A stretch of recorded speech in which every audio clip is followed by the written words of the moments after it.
Why do we delay the things we know we should do? Why do we put off tasks we care about, even when not doing them makes us feel worse? Why is it that sometimes even the simplest action, replying to a message, opening a document, taking the first step, feels like dragging our mind through wet concrete? Procrastination isn't just a habit. It's not just poor time management or lack of discipline. It's a puzzle, a deeply human one, and behind it lies a rich network of emotions, thoughts, brain chemistry, and hidden fears. We tell ourselves we're lazy. We berate ourselves for not being productive. We make lists, set deadlines, break tasks into smaller pieces, and still we wait. Not because we don't care, but often because we care too much. Everyone procrastinates, but some people do it occasionally, on certain things in specific moods. Others procrastinate chronically, across areas of their lives with a gnawing awareness that their delay is self-sabotage, and yet they still delay. It's easy to focus on the visible surface, the task not done, the deadline missed, the time wasted. But like a symptom pointing to a deeper condition, procrastination is often just the outermost layer. Beneath it lies a complex interplay of fear, desire, perfectionism, self-worth, and neurobiology. And that's what this video is about. Not tips and hacks, not productivity strategies or motivational tricks, but a deeper dive into the why, the psychological roots of why you procrastinate, everything. Over the next hour, we'll explore what modern psychology has uncovered about the mind of the procrastinator. We'll travel from ancient instincts to modern pressures, from brain circuits to emotional wounds, from inner dialogue to external distraction. Not to fix it, because fixing begins with understanding, but to reflect, to pause, to bring clarity where there's been confusion. Because the truth is, procrastination isn't a flaw in your character. It's a signal, something your mind is trying to manage, avoid, or protect you from. You may not like what it's doing, but it may be doing it for a reason. And the more gently and curiously we approach it, the more we can start to recognize the patterns. Why you postpone a passion project. Why you avoid making that phone call. Why even brushing your teeth can feel like a monumental task when your mind is burdened. So let this be a gentle unraveling. We're not here to pressure ourselves into action or force new habits overnight. We're here to observe, to understand, to sit with the mind and ask, what's really going on when I avoid something? And to begin, we need to look backwards, not at your to-do list, but at your evolutionary wiring. Before there were deadlines, before there were planners, alarms, reminders, there were only instincts. And it's in that ancient part of the mind where the story of procrastination begins. Before the modern world asked us to be efficient, fast, and goal-oriented, the human brain had one primary concern: survival. Thousands of years ago, our ancestors didn't worry about finishing essays or answering emails. Their priorities were very different: avoiding predators, finding food, staying warm, and protecting the tribe. Life was moment to moment. Decisions weren't based on abstract future goals, but on immediate risks and rewards. So when we think about procrastination today, we often frame it as a flaw, a failure to be productive. But from an evolutionary standpoint, procrastination may have once been an adaptive strategy. A way to delay action until more information became available, or until the risks of acting were reduced. Imagine you're in a forest. You hear a noise in the distance. Is it a predator? Wind in the trees? A threat or nothing at all? In that moment, taking immediate action might be dangerous. Rushing into the unknown could mean death. So instead you wait. You hesitate. You gather more data. You delay action in order to survive.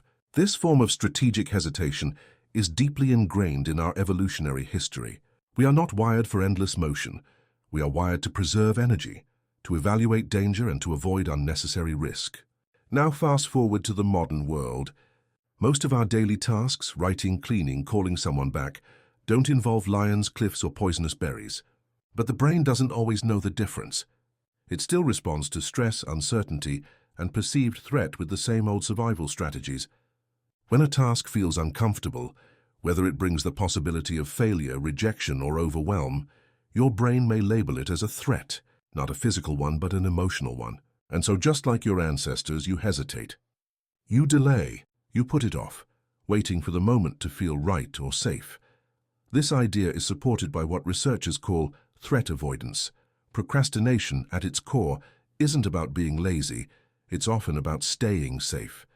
Your nervous system is trying to shield you from discomfort, uncertainty, or pain. It's not a productivity problem.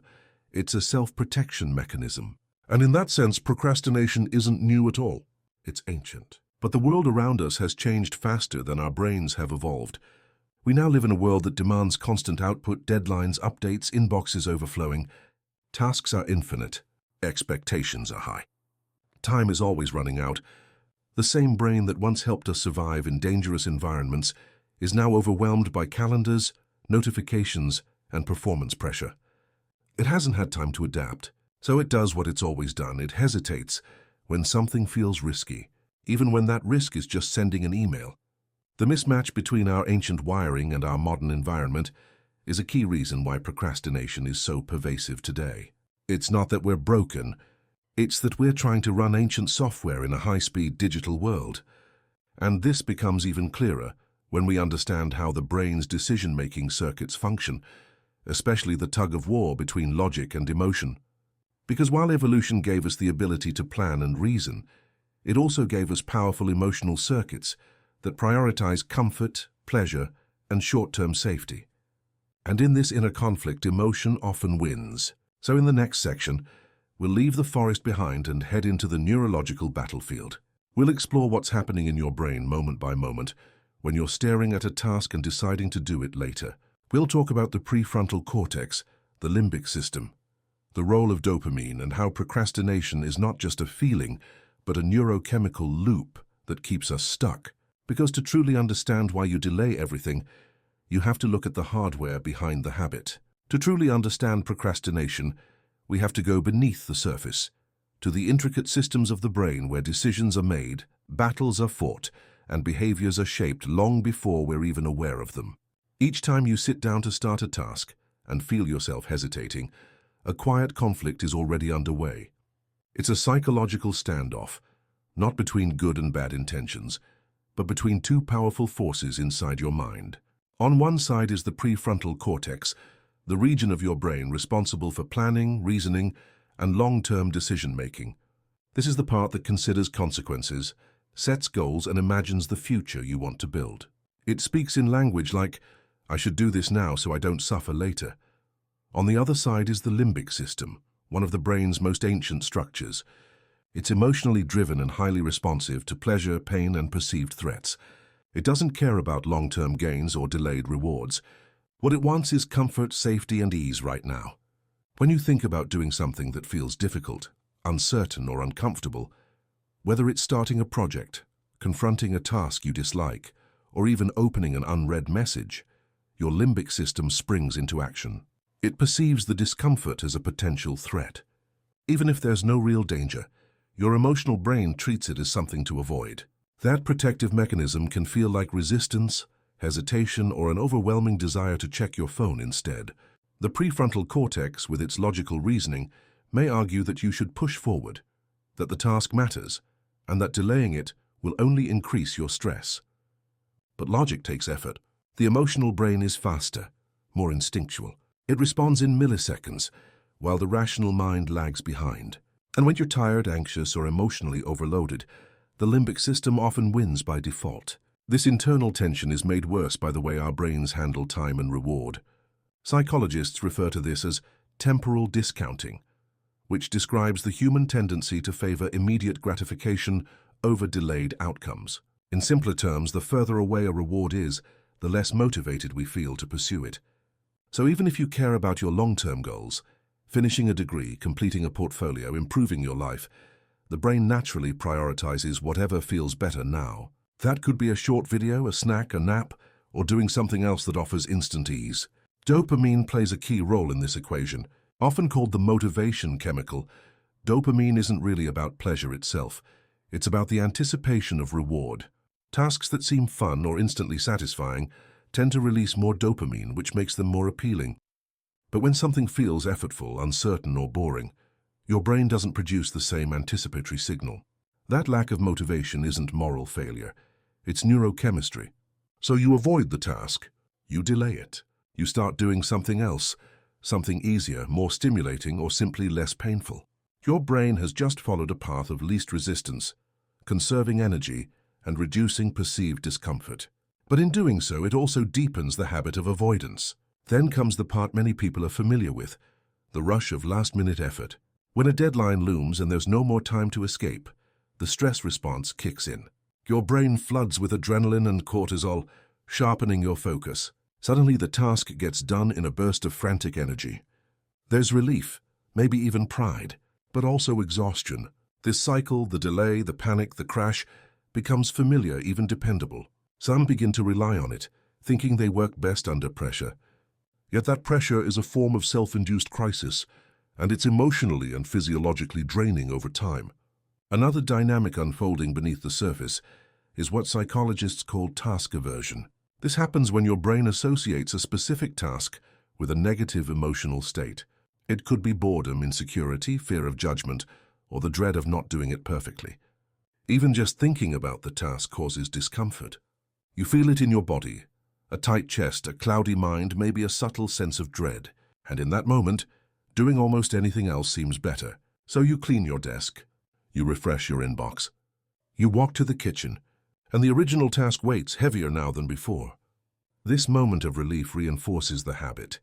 Your brain learns that avoiding the task makes the discomfort go away, at least temporarily. That reward, relief from stress, becomes a small but powerful loop.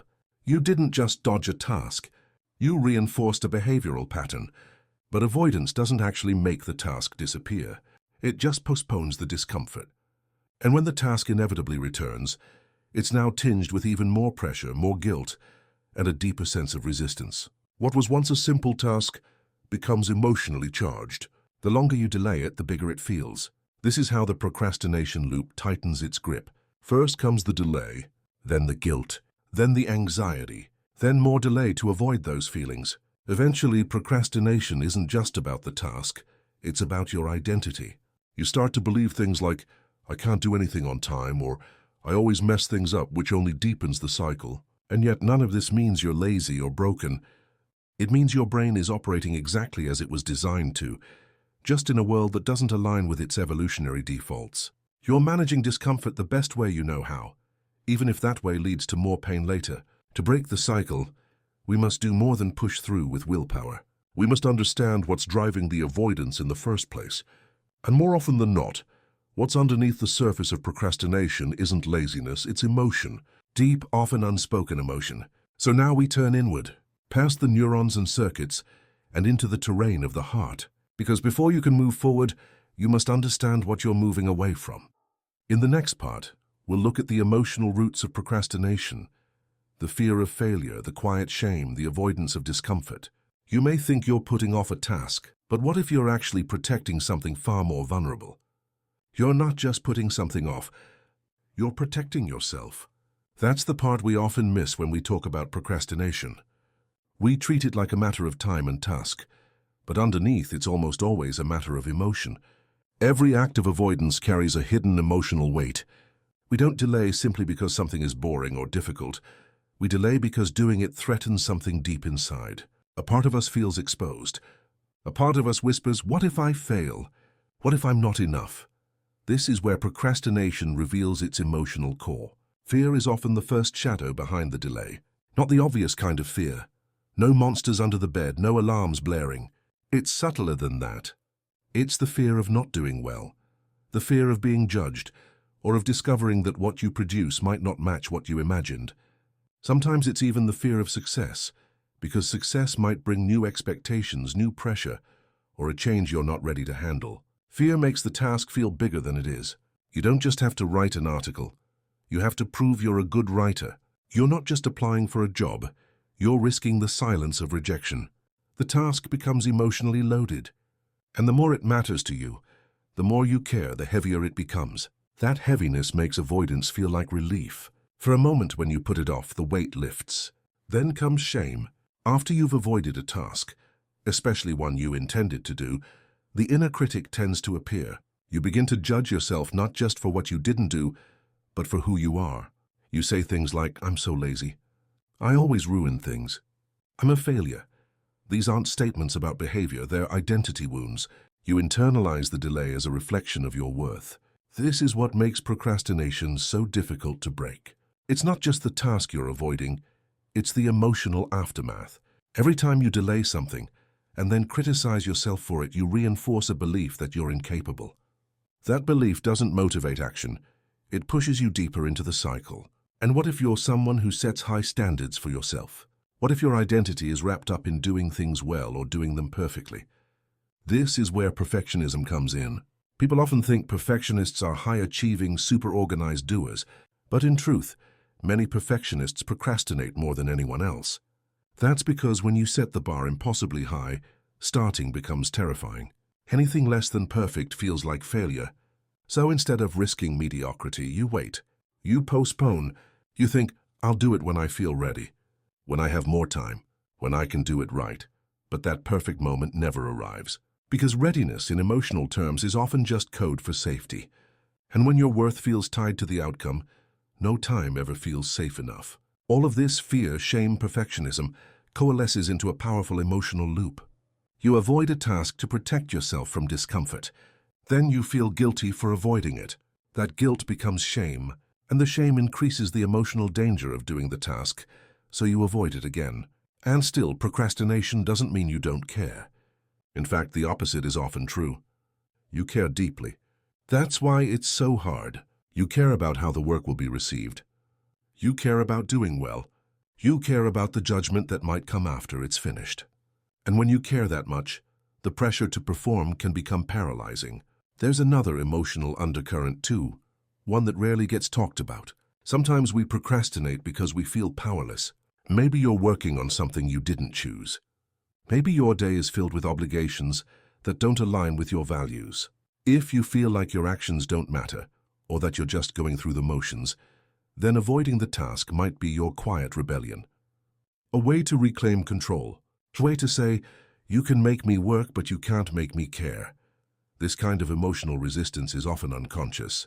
On the surface, it looks like laziness, but underneath, it's a coping mechanism, a way to protect your inner self from being drained by something that feels meaningless. So where does that leave us? It leaves us with a clearer picture of procrastination, not as a time issue, but as an emotional response. Not as a bad habit, but as a form of self-defense. Your brain, your body, your heart, they're trying to protect you, even if it doesn't always help. And this understanding leads us somewhere important. If procrastination is driven by emotion, then beating yourself up for it won't solve it. Criticism doesn't make the fear go away. Judgment doesn't reduce shame. If anything, those things make it worse. What begins to heal procrastination is curiosity. Instead of asking, why can't I do this? You ask, what am I afraid of right now? Instead of saying, I'm so lazy, you ask, what pain am I trying to avoid? That shift from judgment to awareness is small but profound. It doesn't mean the task becomes easy, but it does mean you start approaching yourself with compassion. You begin to notice patterns without punishing yourself for them. You start creating space around the behavior, and in that space, something new can grow.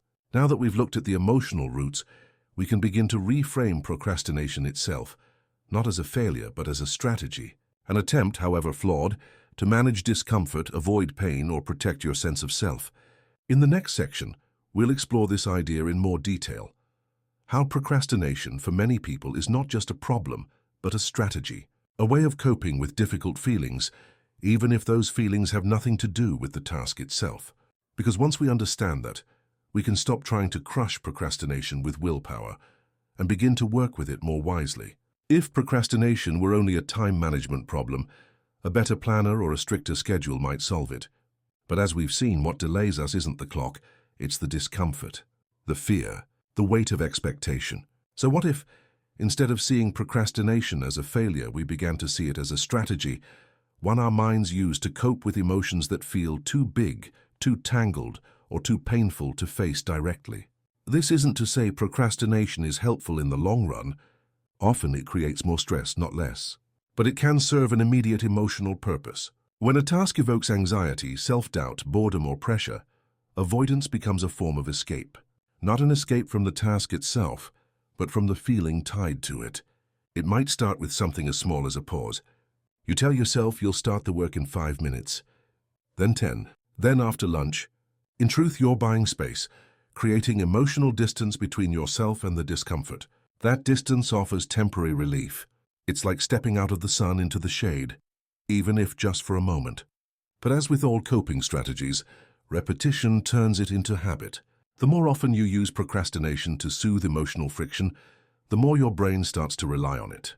It becomes the default pattern, not because it works in the long term, but because it reliably dulls the sting of what you're feeling in the moment. For some, procrastination is a way to delay confrontation, not just with other people, but with themselves. A blank page can be confronting. It reflects the gap between your ideas and your execution.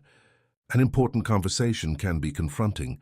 It might reveal emotions you're not ready to express. Even self-care tasks can feel emotionally charged if they carry shame or vulnerability. In that context, procrastination isn't about laziness. It's an emotional circuit breaker. It flips the switch when things feel too overwhelming to handle. There's also something else happening underneath, what psychologists call self-handicapping. This is when someone delays or avoids a task, so that if the outcome isn't great, they have an excuse. I didn't fail because I'm not capable, the mind says. I failed because I didn't try. It's a way to preserve self-worth, especially for people whose identities are tightly bound to performance or achievement. This kind of procrastination serves as a protective buffer. It softens the blow of potential failure by making sure you never gave your full effort. That way, you never risk knowing where your limits really are. But over time, that protection can become a prison. You never give yourself the chance to see what you're truly capable of because you're always guarding against the disappointment of trying and not being enough. And then there's a more subtle version of the strategy, task substitution. You avoid one task by doing another. You clean the kitchen instead of writing the report. You reorganize your files instead of making a phone call. You tell yourself you're being productive, and in a way you are, but it's not progress toward the thing that actually matters.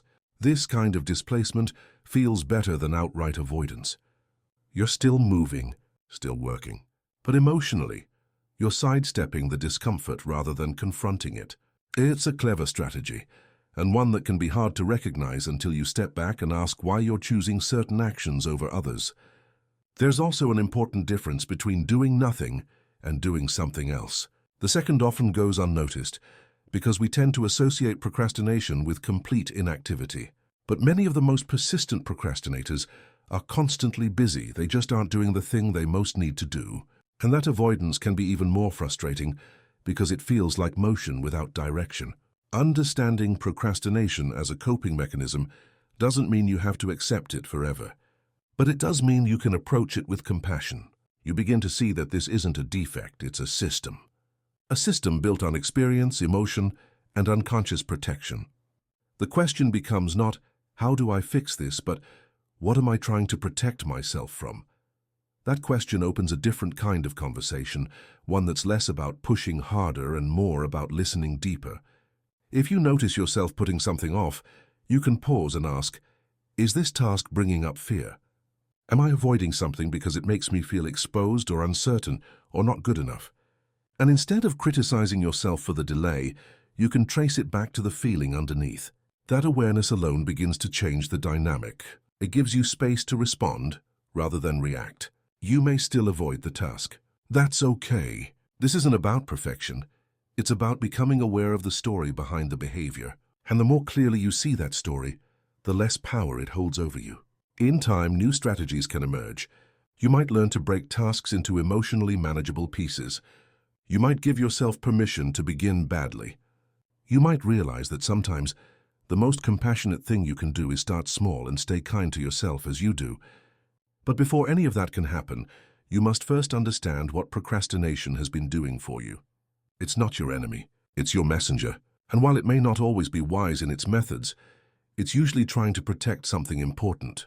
With that in mind, let's explore the patterns in more detail, not just the emotional patterns, but the psychological types of procrastinators.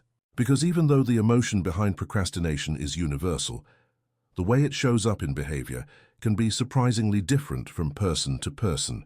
Not everyone procrastinates the same way. Some do it loudly, with panic and frustration. Others do it quietly, hidden beneath busyness or daydreaming. The underlying emotions might be similar: fear, doubt, avoidance. but the expression of those emotions can vary greatly depending on your psychological makeup.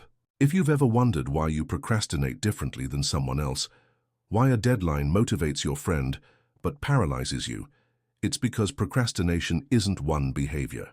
It's a set of behaviors, shaped by who you are, what you fear, and how your mind has learned to cope with pressure. For some, procrastination begins with avoidance, not just of tasks, but of emotions, responsibility, even self-reflection. If you find yourself constantly dodging things you know are important, not because you're busy, but because you don't want to face them, you may fall into this camp. The avoider isn't lazy. They're protecting themselves from discomfort by disappearing into distraction. Tasks aren't just tasks, they're threats to peace of mind. Others find themselves trapped in indecision. Every path seems unclear. Every option feels equally risky. You think and think, weighing every angle, but the more you analyze, the harder it becomes to act.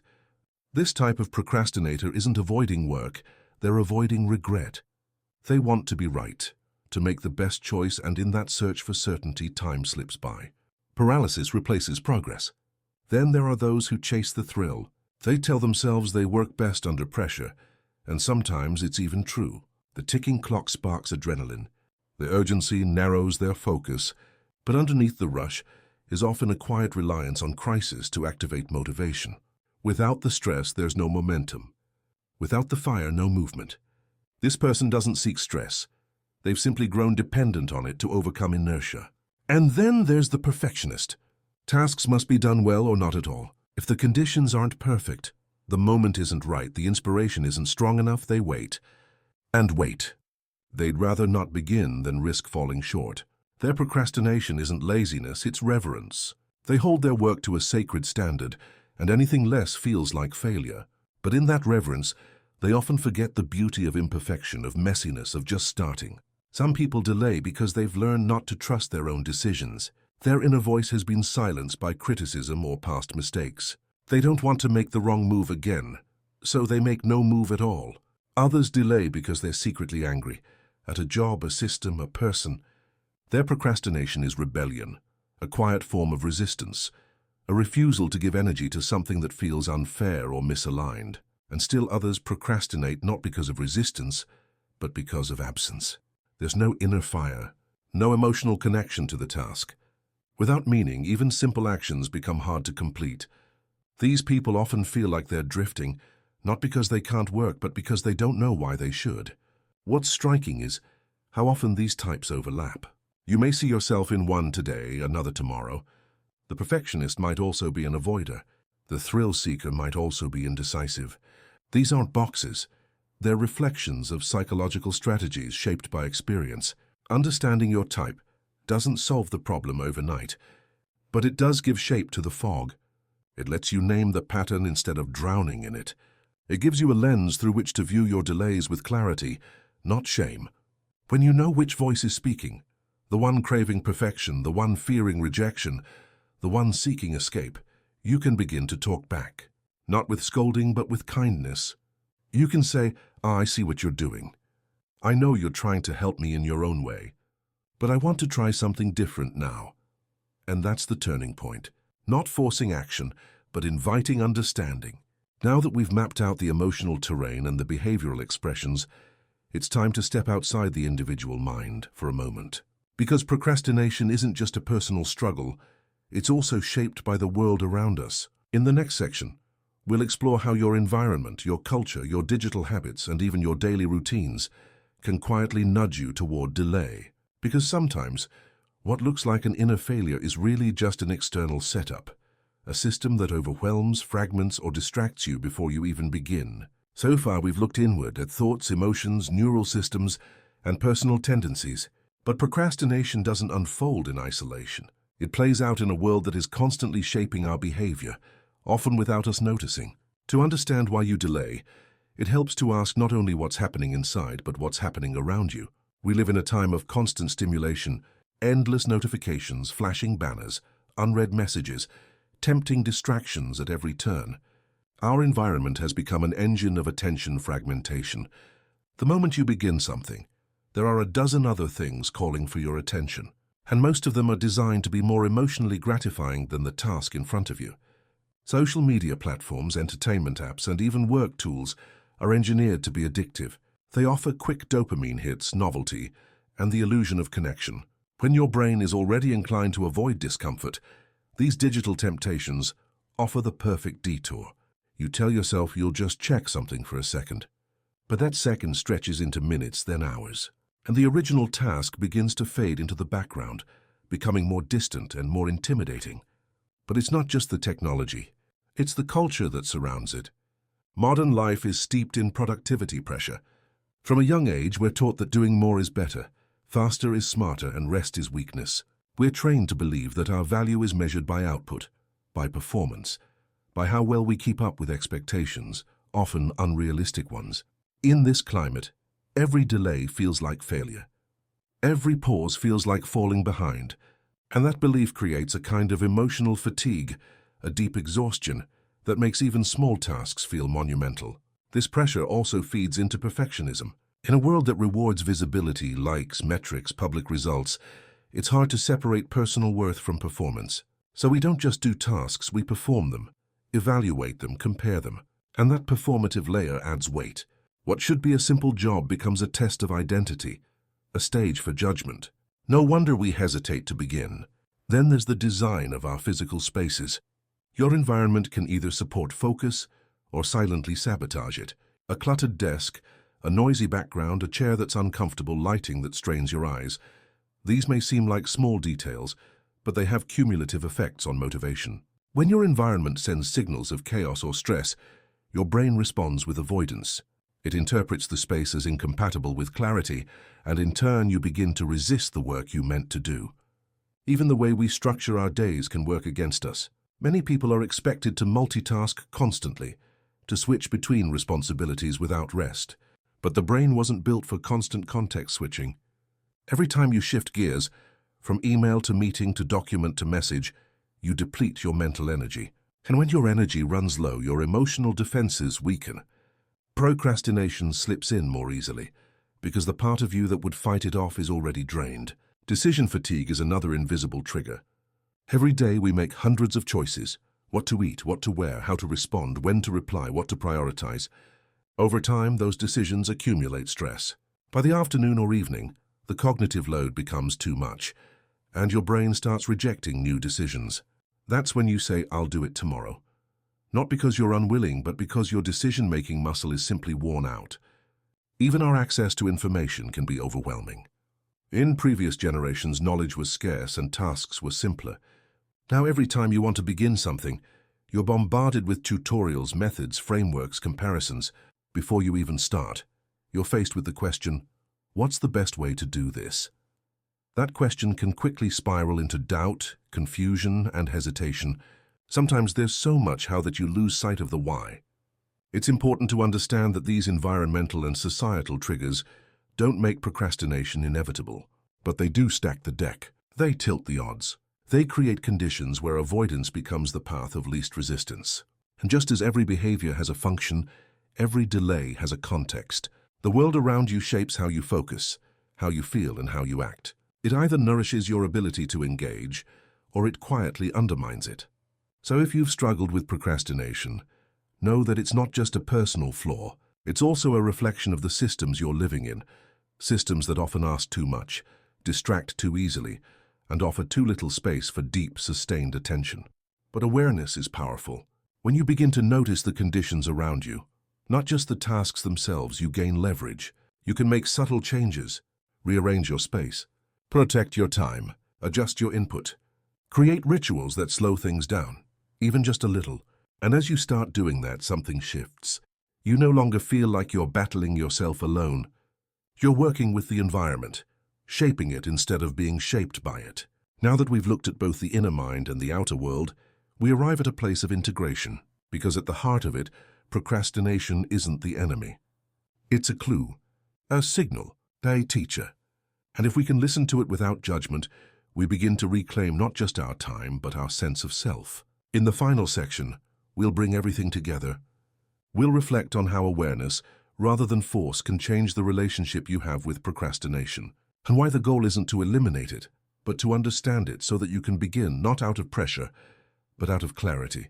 When we talk about reclaiming time, we often imagine bold declarations, strict routines, forceful changes. But real change, especially when it comes to procrastination, rarely begins with force. It begins with something quieter and far more powerful: awareness.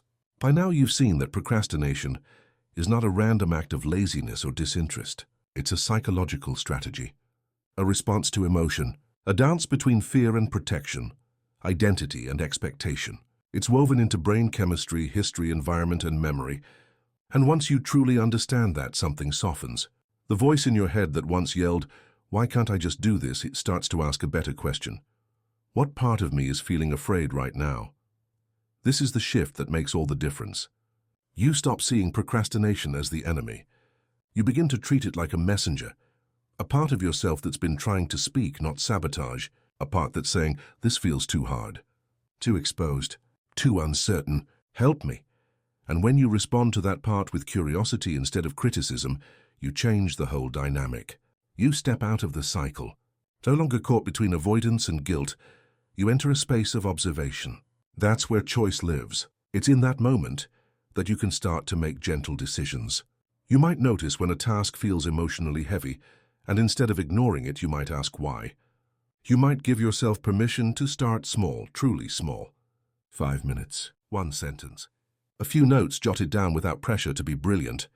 And in doing so, you build trust with yourself. You prove slowly that you can begin without being perfect, that the work doesn't have to be a performance. That effort doesn't need to be tied to identity. This kind of gentle beginning doesn't just make tasks easier, it makes them safer. And safety is what the procrastinating part of you has always been searching for. Not the absence of effort, but the absence of judgment. The freedom to try, to stumble, to learn, without fear of self-rejection. Some days you'll still avoid things. Some moments you'll still delay. But when those moments come, you'll recognize them sooner. And instead of spiraling into shame, you'll pause and say, there it is again. What's happening beneath this? That single pause, that willingness to look, can be the most transformative act of all. From there you can start building habits not just around action, but around compassion. Maybe you begin your day with a question, not a command. What would feel meaningful to move forward today? Maybe you create work rituals that soothe your nervous system, lighting a candle, putting on calming music, writing in a space that feels inviting rather than punishing. Maybe you stop trying to crush your impulses and instead learn to redirect them. If your brain seeks novelty, maybe you rotate tasks in creative ways. If you crave urgency, maybe you learn to create gentle deadlines anchored in emotion rather than fear. And above all, maybe you forgive yourself, not just for yesterday's delay, but for all the times you judged yourself unfairly, for all the days you felt broken, when in reality you were overwhelmed, for all the tasks that went unfinished, because you didn't yet have the tools to begin. Forgiveness is not weakness, it's the beginning of forward motion. And when you begin to live this way, you discover something else. Time doesn't need to be managed with discipline alone. It can be reclaimed with intention, reclaimed by listening to yourself, by understanding your patterns, by choosing presence over pressure.